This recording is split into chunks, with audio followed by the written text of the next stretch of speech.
My husband was secretly planning for my mother-in-law to live with us for 2 years instead of the 1 month stay I had expected, and now he's refusing to speak to me because I won't comply.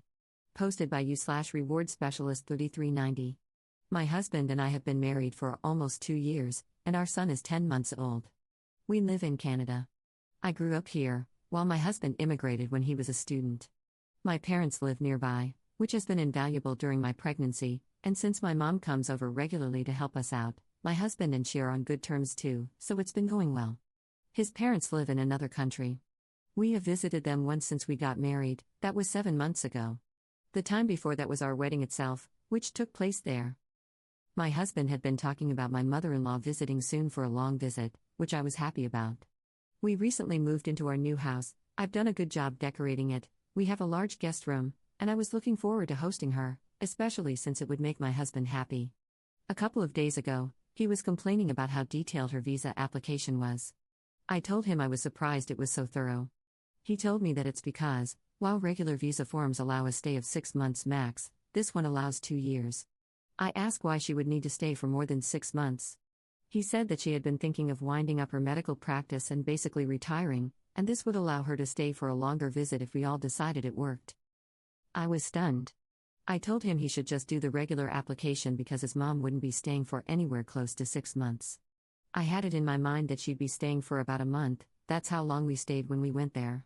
He said that she's his mom. She tells him how alone she feels. She can't go to my brother-in-law's because he lives with roommates, and we can't just put a timer on her visit here. He said she's been looking forward to helping us out with our son.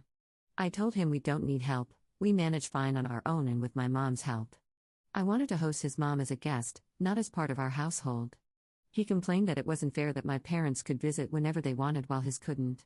I was hurt by that because my parents have helped us out a lot, and I asked him if he wanted us to limit how often my mom comes to visit. He said no, that's not what he meant, that he likes her, but it wasn't fair to his parents. My reply was that when my mom comes, she leaves at the end of the day. That wouldn't be the case with his. I ended it by saying he should look into the easier, regular form because she can't be thinking of staying for that long. He chose to sleep on the couch that night and has been cold with me since. I hate that. We've never been cold to each other like this. I talked to my mom too. She said that having his mom live with us for long stretches would definitely affect me, and that this is worth fighting for. I haven't seen him working on the application since. Last night, he went out when his mom called. When he came back, I asked him how she took it. He told me he had told her he's looking into what application best suits her. He asked me if I'd changed my mind, and I said no. He just shook his head and started watching TV. Am I being a jerk here? Relevant comments. Commenter. Was he planning to move his mother into your home for 2 years, going on forever, without even having a conversation about it? Ops response. He said that he was doing the 2-year application just so we would have options once she's here and mentioned that it would be a collective decision. I told him there was no need, I had already made my decision. I would not be okay with anything more than a couple of months, even that feels like a stretch to me, let alone more than 6 months. That's actually where I thought I might have been a jerk. He was talking about options, and I kind of just shut him down. Commenter 2. It sounds like they fully intended for her to move in with you. It's likely that once she was there and settled, she simply wouldn't leave. This is definitely a hill to die on. You will end up with her living with you indefinitely if you don't set a time limit. 1 month is quite reasonable. Tell your husband that if she wants to live closer to you, you can help her find affordable housing so she can be just as involved as your parents are. Her moving in would disrupt your family dynamics and your marriage, and I doubt your parenting styles would align. Letting her stay for more than a month would be the death of your marriage. Ops response. A lot of comments have said that we can help her get an apartment. I don't think that's a good idea. There's going to be a language barrier, she won't be able to drive, and there are a lot of reasons that won't work. I am very sure that if we go down that route, she will end up being a guest in our house very soon after. Commenter 3.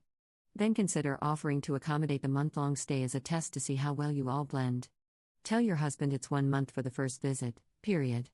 You'll both want to assess how it feels to have her there initially and then how it feels once she's gone again. Was the visit pleasant for all of you? Did you both enjoy her company and help? How overbearing was she? Did she constantly voice her opinions? Interfere in your arguments? Play you against each other? Did she expect to be waited on? How was your sex life with her in the house? Did she take over the baby? And so on. When she leaves, do you both breathe a sigh of relief? Do you find yourselves dreading her return or looking forward to it? Having another adult in the house, especially in such a young marriage, is a great way to ruin your physical and emotional intimacy. You can't shove mom in her bedroom so you two can just be a couple when the baby goes to sleep at night. No wandering around half naked. No spontaneous intimacy. Someone else judging your cooking, cleaning, attire, parenting, anything else you can think of. It will not be the experience he expects it to be. As for your husband saying it's not fair, that's apples to oranges. Your parents are local, his are not. There's no expectation of equal time, and there never should have been. Assuming his parents are still married, her loneliness is an issue to be addressed between her and her husband. Your husband is not responsible for her happiness. She has friends and family where she is but must have your husband at hand? Serious red flag. She will destroy your marriage if she's living with you, inserting herself into every aspect of your relationship and guilting him into compliance. Absolutely stand your ground. Commenter 4. I'm curious, up. You say his parents, but you only talk about his mom and mention that she's lonely. Is his dad still alive? Are they still together? If she stays for a year, will his dad eventually come too? Op's response. Yeah, my father-in-law is alive, and yes, they're together. I don't think he has plans for a long stay like her, maybe just shorter ones. Update 1 day later. Thank you for the feedback on the original post. Yesterday, when he came back from work, I tried to start the conversation again. He had been giving me the cold shoulder since all this started. I told him that I'm his wife of 2 years and the mother of his child, and that this isn't how we're going to communicate. We started talking after that. I held my ground that his mom staying with us for so long wasn't tenable. If she wanted to visit Canada for longer than a couple of months, she would have to live in her own apartment, learn how to drive or use public transport. She's used to being driven by a hired driver in Pakistan, and adapt to a whole bunch of other changes. I told him that I don't see myself changing my mind on this, so he needs to be honest with her and himself and not go down the we'll keep our options open route. He said that he knows her living with us for an extended stay would require some adjustments on our part, but he was asking me to do this as a favor to him, that I claim to love him, yet I can't do this favor for his mom. I actually started sobbing when he said this. It was so hurtful that he was using this as a litmus test for our love. I told him that having her around for years would ruin our experience of parenthood with our first child, that I want us to raise our child the way we see fit, not his mom. Also, all the intimate moments we have, our sex life, everything would suffer. My parents are Pakistani too, so I know this will happen. He again asked me not to shut the door completely, saying he would tell his mom that the stay could only be for a month or so and that I could let him know if I felt the change wasn't too much. We landed on a compromise. For now, they'll apply for a regular visa that only allows a maximum stay of 6 months. If I change my mind, he'll apply for the super visa. He then had a long call with his mom, which his older sister also joined. It actually lasted an hour and a half. He was in the backyard for the call and even came back in to grab a chair. It was that long. From what I could see, he was mostly listening during the conversation. When he came back inside, he told me not to answer any calls or messages from his mom or sister. Meanwhile, I've received about 4 missed calls and 20 messages from them, mostly Islamic quotes about the rights of parents. I told them I couldn't talk right now since I was busy with my son. When I asked him how it went, he said, as well as expected. But he's not giving me the cold shoulder anymore. I do feel guilty because, as I said, I was actually looking forward to hosting her for a month. I think this whole situation may have caused irreparable damage, not just to my relationship with my mother-in-law and sister-in-law, but also to my husband's relationship with his mom and sister. I've told my mother-in-law that I'll call her back in a couple of hours once my husband is back. I'm dreading that conversation, but I know what my boundaries are. Thank you for the feedback, it helped. Relevant comments. Commenter. She is not your son's parent and has 0 rights to him. Op's response. I think those Islamic quotes were about their rights as parents to my husband's, and, by extension, my, hospitality and care. I mean, I get it, but I don't know if this is how those principles were supposed to be applied. Definitely not going to get into a religious debate with her. Commenter 2. Do not take that call with your mother-in-law by yourself. Your husband must be on that call, and he better not cave to what she wants. Op's response. I was just going to stick with the 1-month-ish plan from the call. Why do you think I shouldn't talk to her alone? Just asking because I was considering getting this all done before he comes home. Commenter 2. I agree to stick with a 1-month plan, but it doesn't sound like she's happy with you. I think it's best to have your husband on the call so 1, he knows everything she says to you, 2. It doesn't seem like you're the bad guy refusing to let her stay indefinitely and so that your husband is also on board with it. And 3. He can do the work of holding the line with his mother and show that he is able to stick up for you. Maybe it'll be fine, but I can just picture the mother-in-law saying nasty things to you and then telling your husband she didn't say them and that you're overreacting. It's his side of the family, and it should be his job to mediate. Op's response: yeah, I think I'll wait and do this with him. Thank you for the advice. Op adds an edit to her post. Also, one thing I had to clarify a few times in my last post: a lot of people assume this is what happens when you marry outside your culture. My husband and I are both of Pakistani descent, it's just that I was born here, while he immigrated as a student.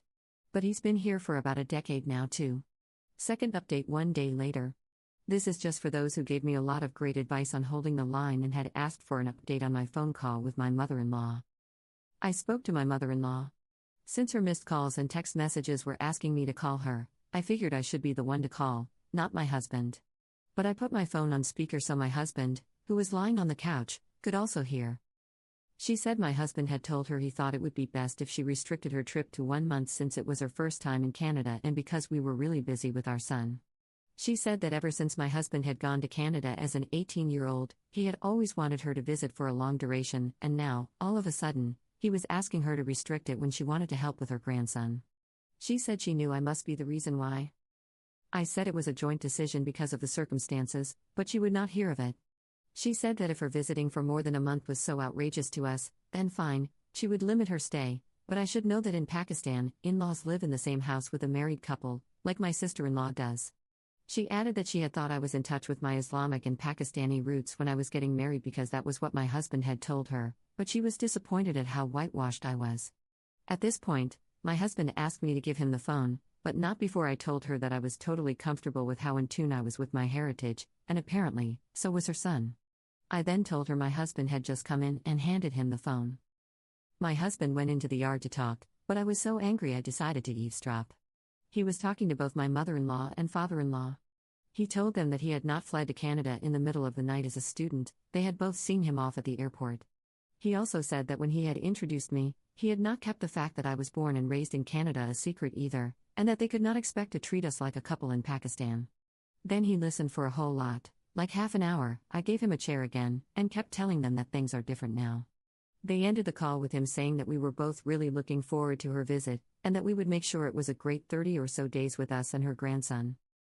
He apologized to me on behalf of his mother and asked me to please let her lecture go and still be on board with the 1-month plan.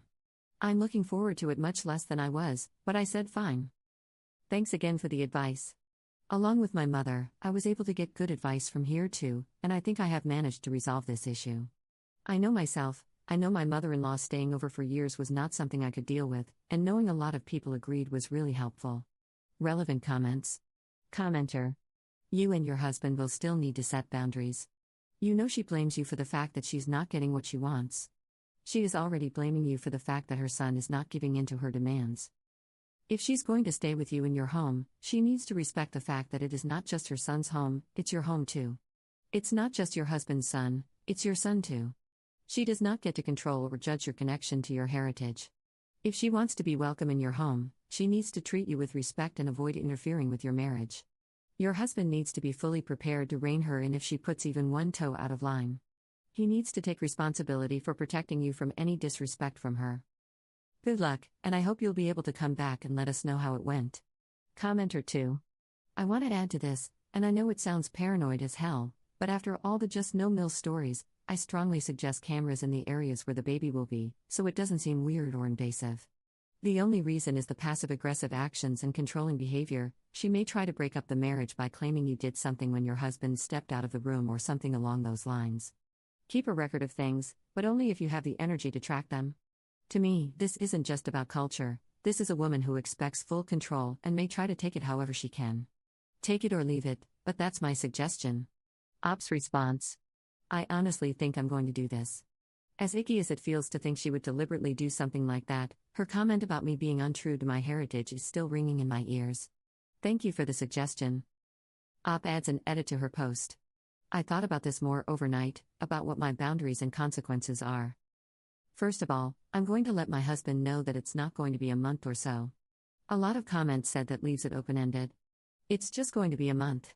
My parents' place is 5 minutes away, and I'm going to need her to be out by 11:59 p.m. on day 31, or my son and I will be at my parents' by 12:05.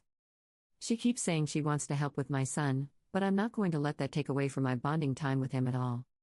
If I feel uncomfortable or suffocated at any point during her visit, I'll go with my son to my parents' house until I feel ready to come back. Also, the rules regarding intimacy won't be the same as they were when we visited Pakistan. There, it would have been scandalous for my husband and me to give each other a kiss or cuddle in front of the TV if my in-laws were present. But I'm not going to have those rules imposed on us while she's at our house. I don't know if these boundaries seem petty, but after her remarks yesterday, I've soured on her quite a bit.